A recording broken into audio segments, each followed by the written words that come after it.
مرنے سے کچھ منٹ پہلے موت کا فرشتہ آ کر اس مرنے والے انسان کو مبارکباد پیش کرتا ہے، اور کچھ لوگوں کے ساتھ ایسا سلوک فرشتے کرتے ہیں کہ جس کو دیکھ کر اس مرنے والے انسان کی آنکھیں پھٹی کی پھٹی رہ جاتی ہیں۔ آقا علیہ الصلوۃ والسلام نے ارشاد فرمایا کہ اگر جب فرشتے کسی نیک انسان کے پاس نیک انسان کی روح کو لینے کے لیے آتے ہیں تو اس کو آ کے سلام کرتے ہیں، وہ ان کے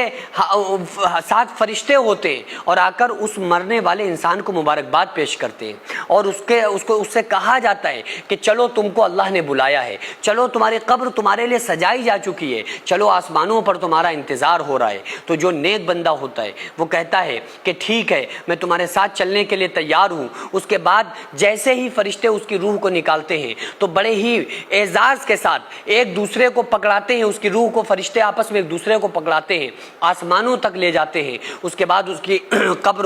قبر کھودی جاتی ہے، اس کی تدفین کی تیاریاں چلتی ہیں۔ اتنی دیر بھی اس نیک بندے کی روح بڑا پریشان ہو جاتی ہے اور وہ لوگوں سے یہ کہنے کی کوشش کرتی ہے کہ لوگوں جلدی کرو، مجھے جلدی نہلاؤ، مجھے جلدی تدفین میری کر دو، مجھے قبر کے اندر لٹا دو، میرا دنیا میں دل نہیں لگتا تھا، میں دنیا میں رہنا ہی نہیں چاہتا، اب جلدی کرو، مجھے اصلی ٹھکانے قبر میں پہنچا دو۔ کیونکہ اس کو یہ کہا جا چکا ہوتا ہے کہ تمہارے لیے قبر کو سجایا جا چکا ہے، تمہاری قبر خوشبو سے مہک رہی ہے، تمہاری قبر تمہارا انتظار کر رہی ہے۔ لیکن جب وہیں کوئی گناہگار بندہ ہوتا ہے، جب کوئی بے نمازی فاسق فاجر انسان ہوتا ہے تو موت کا فرشتہ آ کر اس کو کہتا ہے کہ تم نے بہت بری زندگی گزاری، تم نے اپنی زندگی میں اللہ اس کے رسول کو ناراض کر دیا، حالانکہ تمہیں پیدا کیا گیا تھا اپنی عبادت کے لیے۔ اللہ فرماتا ہے وَمَا خَلَقْتُ الْجِنَّ وَالْإِنسَ إِلَّا لِيَعْبُدُونِ، کہ میں نے جنات اور انسان کو اس لیے پیدا کیا کہ میری عبادت کریں۔ تو تمہیں عبادت کے لیے پیدا کیا گیا تھا،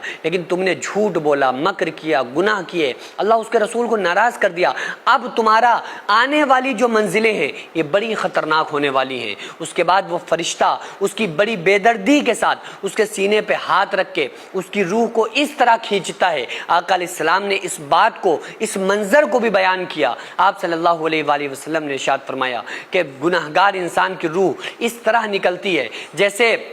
خاردار کانٹے دار درخت کے اوپر بھیگا ہوا اون ڈالا جائے اور اس اون کو کھینچ لیا جائے، جس طرح وہ اون تار تار ہو جاتا ہے، اسی طرح مرنے والے کی ہڈیوں کو توڑ کے رکھ دیا جاتا ہے۔ اور نیک بندے کی روح کس طرح نکلتی ہے، اس بات کو آقا علیہ السلام نے بیان فرمایا کہ اس طرح روح نیک بندے کی نکلتی ہے جس طرح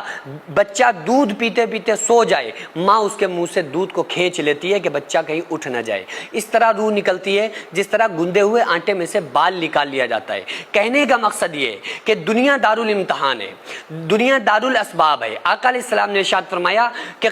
قبر جو ہے آخرت کی منزلوں میں سے پہلی منزل ہے، دنیا کی منزلوں میں سے آخری منزل ہے۔ جو بندہ قبر سے نکل گیا وہ سمجھو سب سے نکل گیا۔ آقا علیہ السلام نے ارشاد فرمایا قبر جنت کے باغوں میں سے ایک باغ ہے یا جہنم کے گڑھوں میں سے ایک گڑھا ہے۔ مومن کے لیے قبر جنت کی کیاری ہے اور گناہگار کے لیے قبر جہنم کے گڑھوں میں سے ایک گڑھا ہے۔